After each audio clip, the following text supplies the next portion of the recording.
welcome to this explainer. Today, we're putting on our investigative historian hats to audit one of the most misunderstood and, frankly, bloodiest legacies in human history.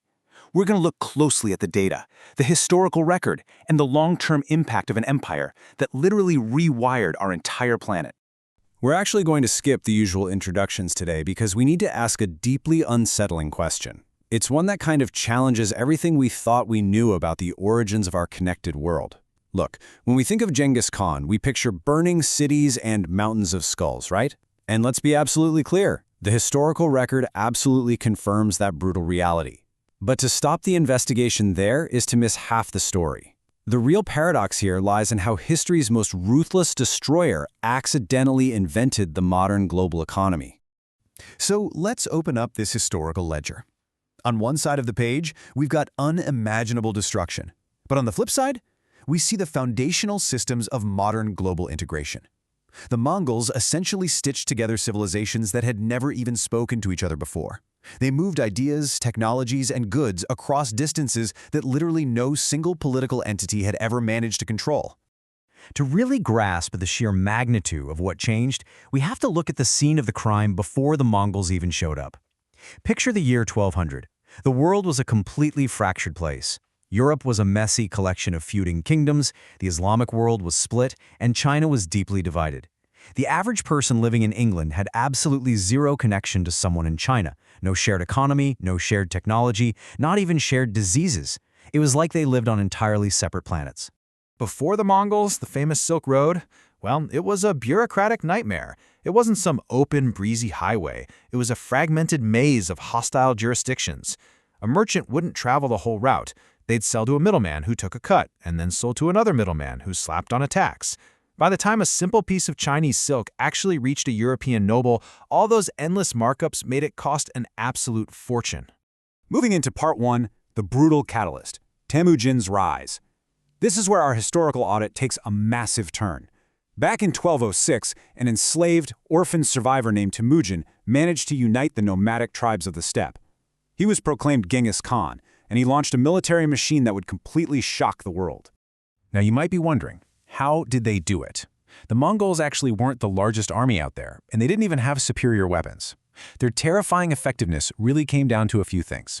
First, unmatched speed. These guys slept in the saddle, riding for days on end. Second, a calculated, extremely brutal psychological warfare against anyone who dared resist. And third, which is super surprising for the 13th century, Genghis Khan instituted a strict meritocracy. He promoted generals based on sheer ability, not noble birth, and strategically absorbed the absolute best talent from the people he conquered. But we have to pause here because the cost of all this was just catastrophic. The historical record shows a staggering death toll. We're talking an estimated 30 to 40 million people dead. Entire regions like Mesopotamia, which had supported agriculture for thousands of years, along with Iran, were completely depopulated and ruined. This is a heavy fact we must sit with and fully acknowledge without any apology as we evaluate this history. The destruction was very real and it was devastating. Which brings us to part 2, the evidence of integration, the Pax Mongolica. And this is where our investigation reveals a pretty staggering twist. You see, the immense bloodshed eventually gave way to an era of unprecedented connection across 4 massive, interconnected khanates.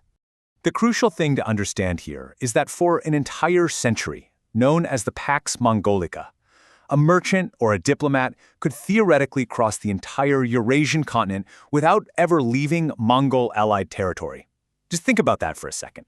Imagine being able to walk from the Pacific coast of China all the way to Eastern Europe under one unified set of laws. It's wild. To keep this massive empire funded, the Mongols heavily incentivized trade. They issued this thing called the paisa. Think of it like a medieval VIP passport made of gold or silver. And when you combined that with the Yam network, which were these fresh horse relay stations, they virtually wiped out banditry. They made long-distance travel astonishingly safe and efficient. There's actually this great eyewitness testimony from the 13th century Persian historian Juvayni. He claimed that a golden tray could be left right in the middle of the road and nobody would dare touch it. Now, okay, that might be a slight exaggeration, sure, but it perfectly hits the nail on the head regarding the iron-fisted law enforcement that suddenly made long-distance commerce a real viable thing. The roads were simply safer than they had ever been in human history. With these roads finally open and secure, it wasn't just, silk and spices moving west. It was an absolute flood of world-altering technology. Paper money, the navigational compass, woodblock printing, and, ironically, gunpowder, which would go on to forever change European warfare. For the very first time, the disparate corners of the world were actually talking to each other. You've got travelers like the Venetian merchant Marco Polo spending 17 years in Kublai Khan's remarkably cosmopolitan court. And Polo, along with others, was just absolutely astonished by the paper money, the massive cities, and the sophisticated administration over in the East. When these accounts circulated back home, it completely fired the European imagination. They developed this desperate ambition to get their hands on this staggering wealth. On to part 3, the cost of connection. Contagion.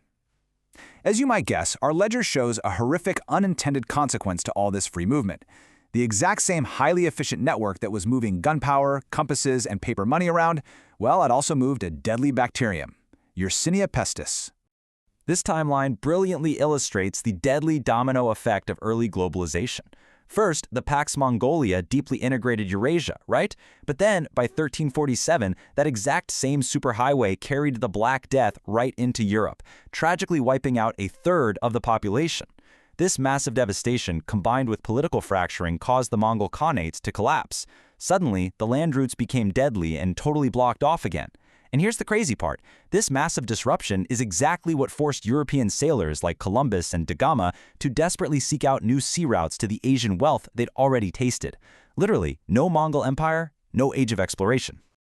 Part 4. The deeper economic legacy. As we zoom out on our investigation, we find something really fascinating. The Mongols didn't just enable trade, they essentially forced the previously isolated parallel systems of the world into an undeniable economic convergence. The sheer logistical nightmare of trying to run transcontinental trade under the Mongols directly accelerated the invention of modern capitalism. I mean, you couldn't exactly securely carry heavy bags of silver coins across half the known world. So bills of exchange, basically transferable paper credit, absolutely boomed. Long-distance trade was also incredibly risky, which led to the creation of formalized marine and cargo insurance. Plus, the massive costs of these huge expeditions birthed early joint stock company partnerships. So if you have ever bought a stock, used a line of credit, or purchased insurance, you are literally participating in a financial system whose ancestry traces directly back to the commercial needs of the Mongol trade network. How crazy is that? As scholar Jack Weatherford points out, Genghis Khan forces us to wrestle with a really profound paradox. The architect of all this mass misery was, simultaneously, a true visionary. He instituted state-sponsored religious tolerance at a time when violent persecution was the global norm. He created early international law to protect diplomats, he promoted meritocracy, and he standardized weights and measures.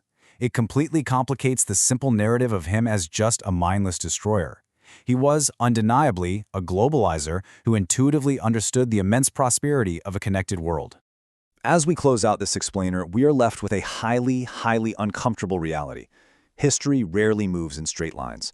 Destruction and creation, they are deeply, tragically tangled up together. The very roots of our globalized society, our financial systems, our navigational tools, our whole concept of a connected planet, were literally forged in the fires of an unimaginably brutal conquest. It leaves us to ponder, how do we possibly judge the violent architects of our modern world?